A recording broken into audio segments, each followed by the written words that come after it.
नीमका थाना के निकटवर्ती ग्राम नापावाली में स्थित पीला जोड़ा में आयोजित होने वाले 108 कुंडलीय श्री राम महायज्ञ की तैयारियां जोरों पर हैं। इसको लेकर विशेष धर्म सभा का आयोजन किया गया।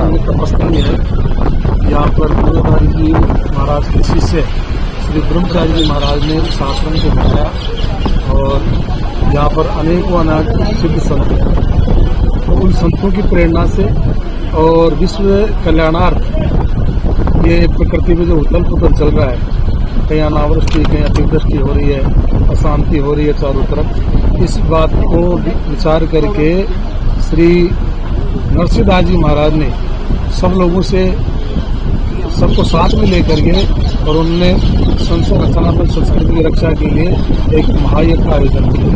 क्योंकि यज्ञ जो है यज्ञों में वैसे यज्ञ को भगवान विष्णु का स्वरूप माना गया और यज्ञ ये नित्यम यज्ञ प्रतिष्ठितम, भगवान ने गीता जी ने कहा है कि कर्म ब्रह्मोद्भवम विद्युत ब्रह्माक्षर समुद्भवम अस्मात् सर्वप्रथम ब्रह्म नित्यम यज्ञ प्रतिष्ठितम।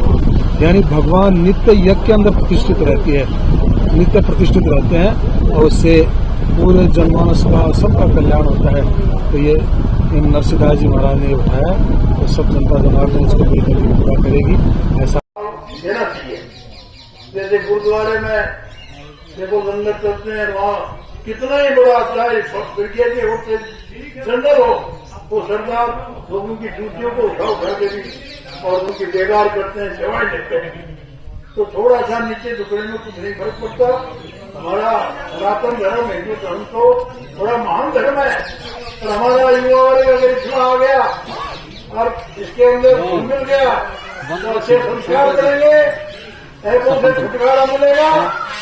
और ये जो नशे नहीं बढ़ गए आपके, हमारे से नजदीक नहीं आएगी तो सब बीमारी छूमुंतर हो जाएगी। तो मैं चाहता हूँ कि युवा वर्ग आगे आए और बहुत ही इस यज्ञ के माध्यम से ऐसी शक्ति ग्रहण करें जिससे कि आप में एक संस्कार हो, संस्कारवान बने और साथ में एक शक्ति का आपके अंदर प्रवेश हो।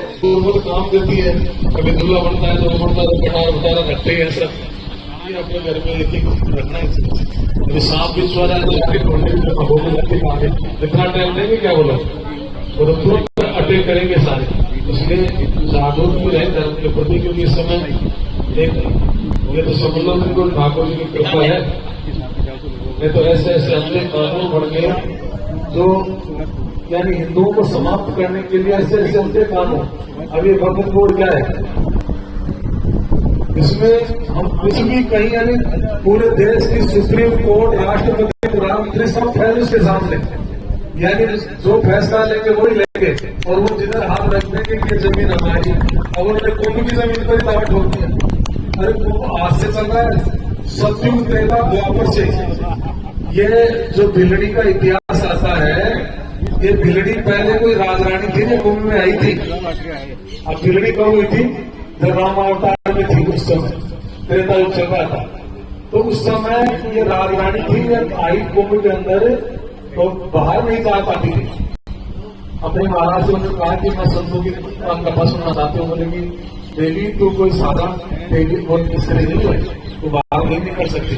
तो वो अंदर ही अंदर इतनी गिलानी करती थी कि भगवान ने मेरे को ये इस राजघराने में जन्म ही क्यों दे दिया।